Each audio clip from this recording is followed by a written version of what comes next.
Good morning ആൾ. Module 5 4 ടോപ്പിക്കാണുള്ളത്. ഏറ്റവും സിമ്പിളായിട്ടുള്ള 4 ടോപ്പിക്കാണ് മൊഡ്യൂൾ 5 വരുന്നത്. അതിൽ ഫസ്റ്റ് പാർട്ട് 2 പാർട്ടായിട്ടാണ് കൊടുത്തിട്ടുള്ളത്. ഫസ്റ്റ് പാർട്ടിൽ 3 പ്രോബ്ലം ടൈപ്പാണ്. അതെന്താണ്? എക്കണോമിക് ഡിസ്പാച്ച് വിത്തൗട്ട് ലോസസ്, അതാണ് ഫസ്റ്റ് ടോപ്പിക്ക്. രണ്ടാമത്തെ topic economic dispatch including losses. മൂന്നാമത്തെ ടോപ്പിക്കാണ് transmission loss formula. Then second പാർട്ടിലുള്ള ടോപ്പിക്കാണ് unit commitment and system constraints. എന്തായാലും ചോദിക്കുന്നത്, കാരണം അഞ്ചാമത്തെ മൊഡ്യൂളിൽ 20 മാർക്കിന് ക്വസ്റ്റ്യൻ ചോദിച്ചാൽ മതിയാവുള്ളൂ. അപ്പോൾ 5 മാർക്കും ഒരു എസ്സിയും ചോദിക്കണം. അപ്പോൾ എന്തായാലും നിർബന്ധമായിട്ടും ചോദിക്കേണ്ട ഒരു ടോപ്പിക്കാണ് ഈ സെക്ഷൻ എന്ന് പറയുന്നത്. ഇത് ഇതേമാതിരി എഴുതി വെച്ചാൽ മതിയാവും ചോദിച്ചു കഴിഞ്ഞാൽ. Unit commitment. Unit commitment is the process of Unit commitment is the process of deciding when and which generating power station is start up and shut down to meet the load demand. Unit commitment പറഞ്ഞാൽ എന്താണ്? It is A process of deciding എപ്പോഴാണ് ഏത് generating unit on ആവണം, ഏത് generating unit എപ്പോൾ off ആവണം, എന്തിനാണ് generating unit work ചെയ്യുന്നത്? To meet load demand. അങ്ങനത്തെ ഡിമാൻഡ് മീറ്റ് ചെയ്യാൻ വേണ്ടിയിട്ടുള്ള ജനറേറ്റിംഗ് യൂണിറ്റ്സ് ഉണ്ടാവും. ജനറേറ്റ് ചെയ്തുകൊണ്ടിരിക്കണം. അത് എപ്പോൾ ഓൺ ആവണം ഓഫ് ആവണം എന്നുള്ളത് തീരുമാനിക്കണമെന്ന് പറയുന്ന പേരാണ് എന്ത് പറയുന്നത്? Unit commitment. അതിൻ്റെ തിയററ്റിക്കൽ ഡെഫിനിഷനാണ് താഴെ കൊടുത്തിട്ടുള്ളത്. Determination of generation mix to achieve estimated output level. Estimated output level പറഞ്ഞാൽ ഡിമാൻഡ് കൺസ്യൂമർ സൈഡിൽ എത്രയാണോ ആവശ്യം അതാണ്. അതെന്ത് ചെയ്യണം? ജനറേഷൻ എന്ത് ചെയ്യണം? നമ്മുടെ കയ്യിലുള്ള അവൈലബിൾ ജനറേറ്റിംഗ് യൂണിറ്റ്സ് വെച്ചിട്ട് എന്ത് ചെയ്യണം? ഡിവൈഡ് ചെയ്ത് കൊടുക്കണം. For a specified time interval while satisfying all constraints. For എന്താണ് പർട്ടിക്കുലർ ടൈമിൽ ഫോർ എന്താണ് സാറ്റിസ്ഫൈങ് ആൾ കൺസ്ട്രെയിൻസ്. കൺസ്ട്രെയിൻ എന്നുള്ളതുകൊണ്ട് ഉദ്ദേശിക്കുന്നത് ഇവിടെ അങ്ങനെ ഓരോന്നിൻ്റെയും ലിമിറ്റേഷൻ അല്ലെങ്കിൽ പരിധിയാണ്. പ്രായോഗികമായിട്ട് ഓരോ ജനറേറ്റിംഗ് യൂണിറ്റും ഓപ്പറേറ്റ് ചെയ്യുന്നതിന് ഒരു പ്രാക്ടിക്കൽ ലിമിറ്റേഷൻ ഉണ്ടാവും. അതാണ് ഇവിടെ അങ്ങനെ കൺസ്ട്രെയിൻസ് എന്ന് പറയുന്നത്. ദെൻ സെക്കൻഡ് ടോപ്പിക്കാണ് എന്താണ്? Constraints in unit commitment. എന്തൊക്കെയാണ് മെയിനായിട്ട് നമ്മൾ അറിഞ്ഞിരിക്കേണ്ട constraints? Unit commitment problem can have many constraints depending on different imposed on scheduling by individual power system, power pool, relative council, etc. What are the constraints? Mainly focusing the unit commitment. ഓരോ unit commit ചെയ്യാന്ന് പറഞ്ഞാൽ എന്താണ്? Load generate ചെയ്യാൻ വേണ്ടിയിട്ട് ഓരോ unit നമ്മൾ എന്ത് ചെയ്യാണ്? പ്രൊവൈഡ് ചെയ്ത് കൊടുക്കുമ്പോൾ എന്തൊക്കെ കൺസ്ട്രെയിൻസ് ശ്രദ്ധിക്കണം എന്നുള്ളതാണ് ഇവിടെ വരുന്നത്. അതിൽ പെട്ടാണ് spinning reserve, thermal unit constraint, hydro constraints, must run constraints, fuel constraints. അതിൽ ഫസ്റ്റ് ഇമ്പോർട്ടൻ്റ് ടോപ്പിക്കാണ് എന്താണ്? Spinning reserve capacity. Spinning reserve is the total amount of generation available from all units synchronized on the system minus the present load and losses. Spinning reserve എന്ന് പറഞ്ഞു കഴിഞ്ഞാൽ എന്ത് ചെയ്യണം? നമ്മൾ load എത്രയാണോ ഡിമാൻഡ് ആവശ്യമുള്ള വെച്ച് ജനറേറ്റ് ചെയ്തുകൊണ്ടിരിക്കുന്നുണ്ടാവും. അതിന് വേണ്ടിയിട്ട് നമ്പർ ഓഫ് ജനറേറ്റേഴ്സ് ഉപയോഗിക്കപ്പെട്ടുകൊണ്ടിരിക്കുന്നുണ്ടാവും. അതേ എന്ത് ചെയ്യണം? ലോഡ് പ്ലസ് ലോസസ് ഇത് മീറ്റ് ചെയ്യാൻ വേണ്ടിയിട്ടാണ് ജനറേഷൻ നടന്നുകൊണ്ടിരിക്കുന്നത്. അത് കഴിഞ്ഞ് കഴിഞ്ഞാൽ ഓരോന്നും നമുക്ക് മാക്സിമം എത്ര അല്ലെങ്കിൽ എന്ത് ചെയ്യാൻ പറ്റും?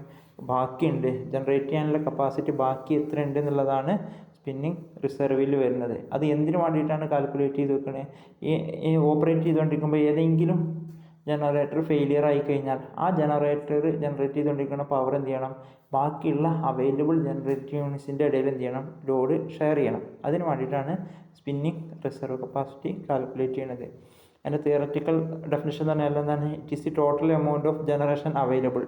ബാലൻസ് നിലവിൽ ലോസും ലോഡും മീറ്റ് ചെയ്യാൻ വേണ്ടിയിട്ട് ജനറേറ്റർ വർക്ക് ചെയ്തുകൊണ്ടിരിക്കുന്നുണ്ടാവും. അത് കഴിഞ്ഞിട്ട് ബാലൻസ് എത്ര ഉണ്ട് എന്നുള്ളതാണ് ടോട്ടൽ എമൗണ്ട് ഓഫ് ജനറേഷൻ. എത്ര ബാലൻസ് ഉണ്ട് എന്നുള്ളത് ചെക്ക് ചെയ്യാണ് on system minus the present load and losses. When a generator is lost there must be ample reserve on other units to compensate up for the loss in a specific time period. ഏതെങ്കിലും generating unit failure ആയി കഴിഞ്ഞ് കഴിഞ്ഞാൽ എന്ത് ചെയ്യണം? അത് generate ചെയ്യണം എന്ത് ചെയ്യണം? ബാക്കിയുള്ള ജനറേറ്റിംഗ് യൂണിറ്റ്സിൻ്റെ ഇടയിൽ ഷെയർ ചെയ്യണം. It must be allocated among fast responding units and slow responding units based on far drop in system frequency. System ഫ്രീക്വൻസിയിൽ ഫെയിലിയർ വരാണ്ട് എന്ത് ചെയ്യാണ്? ഏതാണ് പെട്ടെന്ന് റെസ്പോണ്ട് ചെയ്യുന്ന സിസ്റ്റം, ഏതാണ് പതുക്കെ റെസ്പോണ്ട് ചെയ്യുന്ന സിസ്റ്റം, ജനറേറ്റ് യൂണിറ്റ്സുകൾ. അതിനൊക്കെ ബേസ് ചെയ്തിട്ട് എന്ത് ചെയ്യണം, ഫാസ്റ്റ് റെസ്പോണ്ടിങ്ങിനനുസരിച്ചിട്ട് കൂടുതൽ ലോഡ് കൊടുക്കണം. അതില്ലാന്നുണ്ടെങ്കിൽ എന്ത് ചെയ്യണം, ഫ്രീക്വൻസി എന്ത് ചെയ്യണം, ഡ്രോപ്പ് ചെയ്യും. It will damage the system. This allows the automatic generation control system to restore the specified frequency. ഈ സ്പിന്നിങ് റിസർവ് ആദ്യം തന്നെ കാൽക്കുലേറ്റ് ചെയ്തെന്താണ്, ഓട്ടോമാറ്റിക് ജനറേഷൻ ഫ്രീക്വൻസി കൺട്രോളിൽ എന്തുണ്ടാകും, ഫ്രീക്വൻസി റീസ്റ്റോർ ചെയ്യാൻ പെട്ടെന്ന് എളുപ്പം സാധിക്കും. ദെൻ നെക്സ്റ്റ് ടോപ്പിക്കാണ് എന്താ പറയുന്നത്, thermal unit constraints. Thermal unit requires a team of personal to operate them, especially when turned on and turned off. Since temperature changes can only be gradual, some hours are required to bring the unit online. ഒരു generator unit of ആയി കഴിഞ്ഞ് കഴിഞ്ഞാൽ അത് തിരിച്ച് ഓണാക്കായിട്ട് ഓണാവാൻ എന്ത് ചെയ്യണം, ഹീറ്റായി പിടിച്ച് ഓണാകാൻ കുറച്ച് സമയം എടുക്കും. അപ്പോൾ എന്ത് ചെയ്യണം, തെർമൽ യൂണിറ്റ്സ് എന്ത് ചെയ്യണം, requires a team of personnel, ഒരു ആൾക്കാർ ആവശ്യമുണ്ട് to operate them, especially when turned on and turn off, ഓണാക്കുമ്പോഴും ഓഫ് ആക്കുമ്പോഴും. Due to these restrictions in the operation of thermal plant, various constraints arises, such as thermal units constraint വരുന്നതാണ് minimum uptime. Once the unit is running, it should not be turned off immediately. Minimum uptime എന്ന് പറഞ്ഞാൽ ഒരു generator on ആക്കി കഴിഞ്ഞാൽ അപ്പോൾ തന്നെ of ആവരുത്. Minimum ഒരു ഇത്ര സമയമെങ്കിലും എന്ത് ചെയ്യണം, അത് run ചെയ്യിച്ചോളണം. Then minimum downtime. Once the unit is turned off, there is a minimum time before it can be turned on. അതൊരു കൺസ്ട്രെയിൻ്റ് ആണ്. രണ്ടാമത്തെ കൺസ്ട്രെയിൻ്റ് ആണ് മിനിമം ഡൗൺ ടൈം. ഒരിക്കൽ ഓഫാക്കിയ ജനറേറ്റർ യൂണിറ്റ് രണ്ടാമത് ഓൺ ആക്കുന്നതിന് മുന്നേ ഒരു മിനിമം പീരീഡ് ഓഫ് ടൈം എന്ത് ചെയ്യണം, ഓഫ് പീരീഡിൽ കണ്ടിന്യൂ ചെയ്യാനുള്ള ടൈം കൊടുക്കണം. അതാണ് മിനിമം ഡൗൺ ടൈം. എന്നാലാണ് എന്ത് ചെയ്യേണ്ടു, രണ്ടാമത് ഹീറ്റൊക്കെ ടെമ്പറേച്ചർ കുറഞ്ഞിട്ട് എന്ത് ചെയ്യുള്ളൂ, സിസ്റ്റം അതിൻ്റെ പ്രോപ്പർട്ടി റിക്കവർ ചെയ്യുള്ളൂ. Then crew constraints. In A plant with more than 1 unit, there may not be enough personnel to attend both the units if both are turned on or turned off at the same time, and hence at the same time both cannot be turned on turned off. ഒരേ സമയം തന്നെ എന്ത് ചെയ്യണ്ട, on ആക്കേണ്ട of ആക്കേണ്ടതുണ്ടാവും. ഒരേ സമയം തന്നെ on ആക്കേണ്ടതും of ആക്കേണ്ടത് അങ്ങനത്തെ എല്ലാം വരും. അപ്പോൾ എന്ത് ചെയ്യണം, ഇനഫ് എന്താണ് സ്റ്റാഫുകൾ എന്താണ് എത്ര യൂണിറ്റ് ഉണ്ട് വെച്ചാൽ അതിനനുസരിച്ചുള്ള സ്റ്റാഫുകൾ അവിടെ അങ്ങനെ അലോക്കേറ്റ് ചെയ്യണം. അത് തന്നെയാണ് പറയുന്നത് ക്രൂ കൺസ്ട്രെയിൻസ്. ലാസ്റ്റ് ടോപ്പിക്കാണ് എന്ത് പറയുന്നത്, hydro constraints. Most of the power system are hydro electric units. It depends on the availability of water. Must run constraints. Hydro constraints പറഞ്ഞാൽ എന്താണ്, മിനിമം വാട്ടറിനെ ഡിപ്പെൻഡ് ചെയ്തിട്ടാണ്. മിനിമം ഒരു എമൗണ്ട് ഓഫ് വാട്ടർ ഉണ്ടെന്നുണ്ടെങ്കിൽ നമുക്ക് എന്ത് ചെയ്തിട്ടുള്ളൂ, ജനറേറ്റർ യൂണിറ്റ് വർക്ക് ചെയ്യാൻ പറ്റുള്ളൂ. Second, must run constraints. മസ്റ്റായിട്ടും 3 റണ്ണ് ടൈം കൺസ്ട്രെയിന് ഉണ്ടാവും. അതാണ് മസ്റ്റ് റൺ കൺസ്ട്രെയിൻസ്.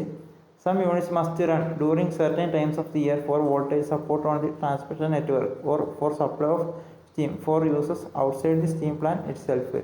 ചില പ്ലാന്റുകളിൽ തന്നെ സ്പെയർ ആണെങ്കിൽ കൂടി എന്ത് ചെയ്യണം, ഒരു പർട്ടിക്കുലർ ടൈം പീരീഡിൽ എന്ത് ചെയ്യണം, മിനിമം ഇത്ര പീരീഡിൽ എന്ത് ചെയ്യണം, അത് മസ്റ്റായിട്ട് റൺ ചെയ്തിരിക്കണം. അത് ചിലപ്പോൾ നമ്മൾ റിസർവ് കപ്പാസിറ്റി അല്ലെങ്കിൽ സ്പെയർ ആയിട്ട് ഉപയോഗിക്കണേ. കാരണം സ്പെയർ ആയിട്ട് ഉപയോഗിക്കണമെന്നുണ്ടെങ്കിലും ഇടയ്ക്ക് എന്ത് ചെയ്യണം, ഒരു മിനിമം ടൈമിൽ എന്ത് ചെയ്യണം, ഓൺ ആക്കി വെച്ചിരിക്കണം. Fuel constraints. Some units may have limited fuel or else have constraints that require them to burn a specified amount of fuel in a given time. എന്ത് ചെയ്യണം, ചില യൂണിറ്റുകളിൽ നിന്നുണ്ടാകും ഫ്യൂവൽ എന്ത് ചെയ്യണം, ഒരു മിനിമം ലെവലിൽ കീപ്പ് ചെയ്യണം. അതായത് കംപ്ലീറ്റ് ആയിട്ട് എന്ത് ചെയ്യും, യൂസ് ചെയ്യാണ്ട് ഒരു മിനിമം ലെവലിൽ കീപ്പ് ചെയ്യണം. അതാണ് എന്ത് പറയുന്നത്, ഫ്യൂവൽ കൺസ്ട്രെയിൻസ്. ഇതാണ് സെക്കൻഡ് പാർട്ടുള്ളത്. ആകെ കുറച്ച് ടോപ്പിക്കുള്ളൂ, എന്തായാലും ചോദിക്കുന്ന സെക്ഷനാണ്. Okay, thank you.